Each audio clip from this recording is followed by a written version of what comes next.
Hi, Debashish. Welcome to Say Cheese platform. Good evening, Divya.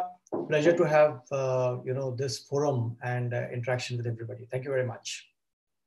Thank you so much for coming over and accepting the invite, Debashish. We've got a very interesting topic for today: career transitions after 40, and it's so relevant, and it's.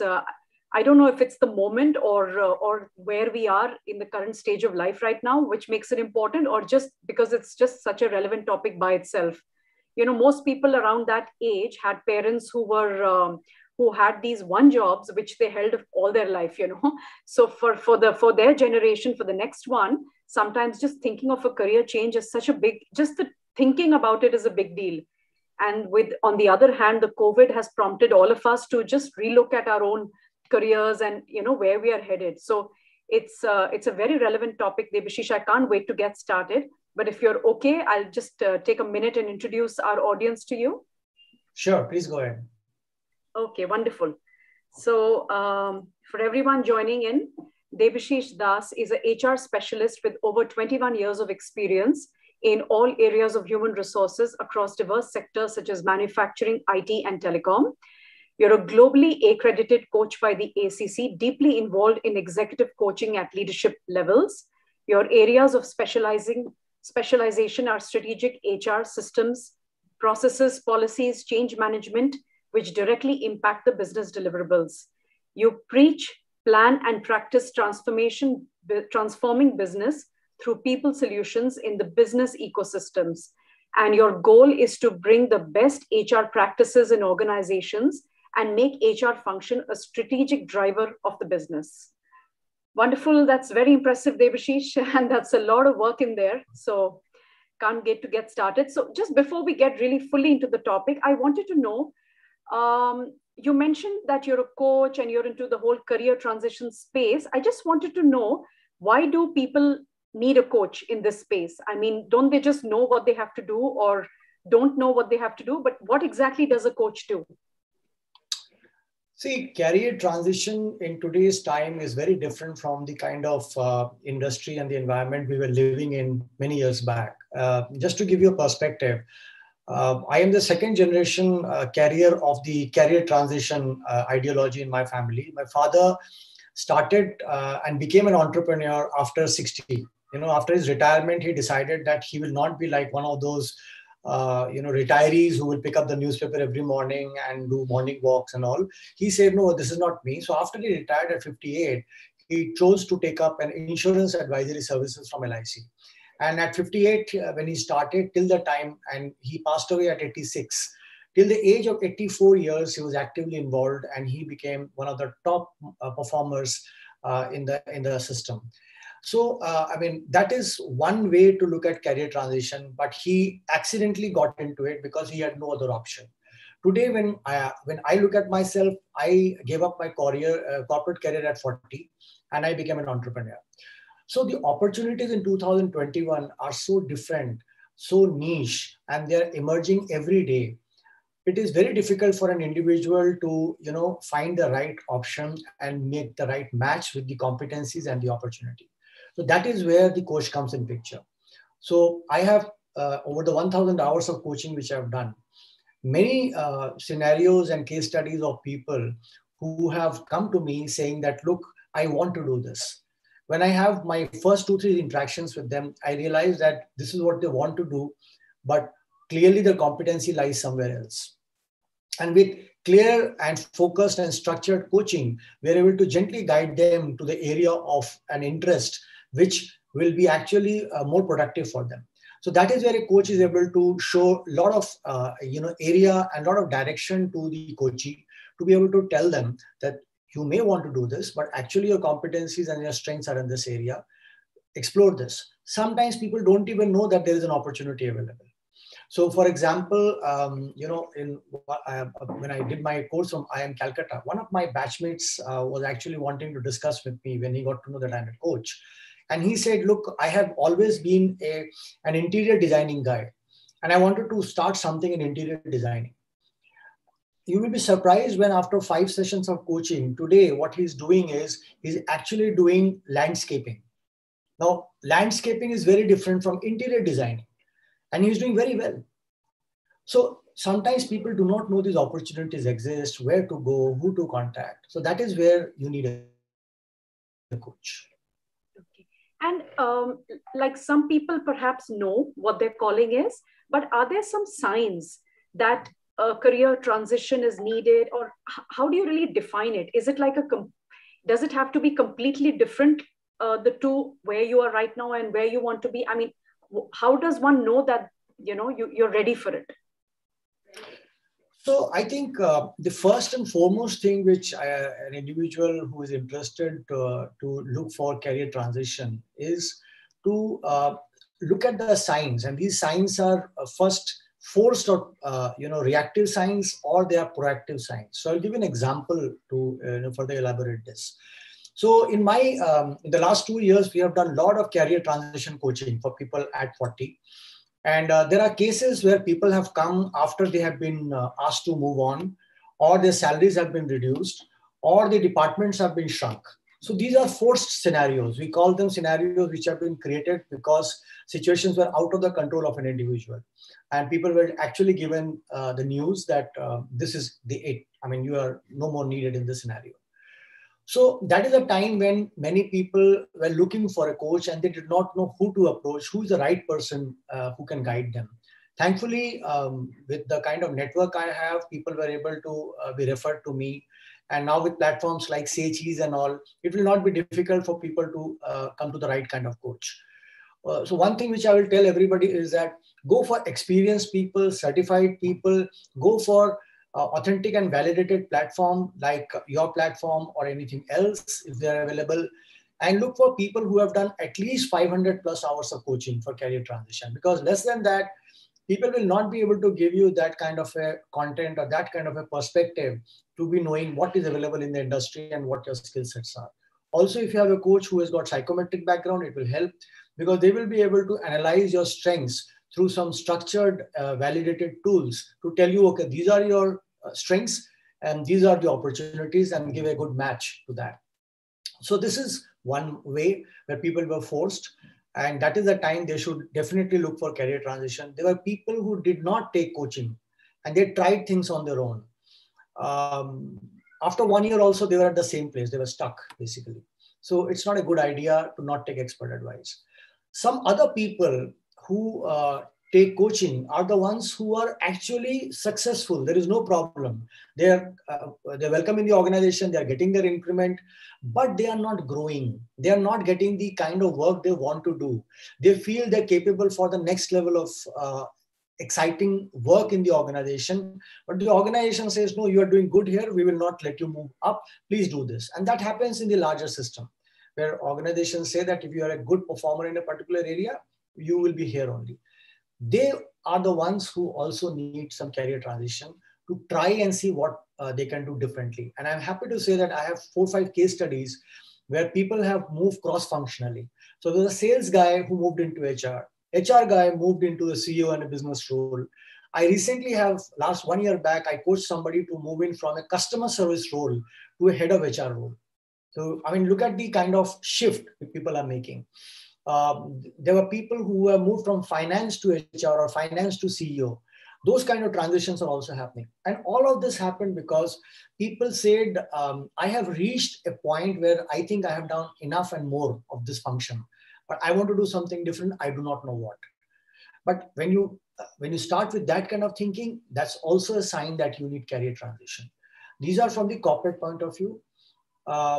Many other situations are there. People also take up entrepreneurship as one of the opportunities. And yeah, I was just going to ask. These are all corporate to corporate, but there are people who are making very different decisions, right? They were working in corporates, they moved to being entrepreneurs, or they were entrepreneurs and they're moving to corporates. So, and especially with a little bit of focus on women, can you help us understand what kind of an advice do you give? Because here it could be a completely different skill set as well in play. Well, I would say it is a YOLO situation. You must go for it. Okay, you only live once, and therefore you should go for the entrepreneurship bite if the bug has bitten you. And if it's a bug which will bite you hard and it's very contagious, and in Hindi we call it कीड़ा, तो अगर वो काट लेता है तो आपको फिर वो छोड़ेगा नहीं. So if you have an inkling of entrepreneurship, even if you have thought for it, if whatever age you are, I plunged into entrepreneurship at 40. I was very successful in my corporate career. I had a lot of job opportunities then. I still have job opportunities coming to me. But I decided one thing that, if I don't take the plunge in entrepreneurship now at 40, I will never be able to do it. And I'm very happy when I look back that I did that. So my advice to anybody or suggestion to anybody who is thinking of entrepreneurship, it is try it out. Now, again, with a coach, what will happen is the inhibitions which they will have, their mind will be confused because from a safe salaried environment to a corporate to moving into an entrepreneurship environment where you will have to actually raise invoices to get money rather than getting a salary confirmed at the end of the month. It's a different lifestyle. But if you are able to sit with somebody who will be opening up the doubts which you have, give you the right perspective, tell you very sincerely and honestly that it will work or not work for you. I mean, I have told people that it will not work for you. And they have actually taken it and gone back to jobs. They have not taken entrepreneurship. So it is a desire, but it should not be a restriction for people not to get into it. So my suggestion to them will be try it out. Talk to a coach who is a business coach and again, certified coach, and discuss with them. You may have an idea, and today is the time when we are living with the environment. Entrepreneurship is in the boom. This is the best time for entrepreneurship. And if you have an idea and if your financial conditions and family support are there, you should give it one try. For women, the challenge is actually double, and I respect that. And interestingly, my wife was an educationist, and from there she transitioned into entrepreneurship. And she did it very late at 40, 45 plus. I have seen many women in my family and my friends' circle doing that. One thing which I've seen that which is unique for a women's life is that the expectations to manage, themselves and their family is very high. And women also take it as a responsibility without, any imposition that they have a responsibility towards children, towards the family. It's not about domestic chores, no. It's about the moral support. It's about the presence of, seeing things are going fine. But I think that can be managed. And if women again start to talk to a coach, they will find that you don't need to work from morning till evening the whole day of 12 hours to be an entrepreneur. There are various opportunities available where you can be managing as per your timelines, still make good money. You need to upskill yourself. There are opportunities available.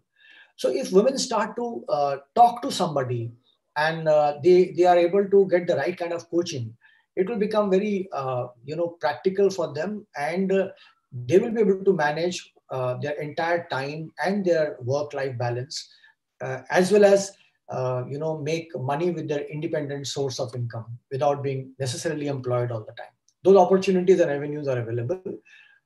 Again, you need to speak to a coach to understand and get your mind clear. That's what a coach does. Actually, what a coach does is they help you to discover your potential. That's what a coach does. What about the less treaded path of, entrepreneurs who have probably, I don't know, not been as successful or want to move back to the corporate career? Isn't that harder in many ways? Well, yes. One way, in a way, it is not so easy for them to take it emotionally, because you're actually coming back. But then again,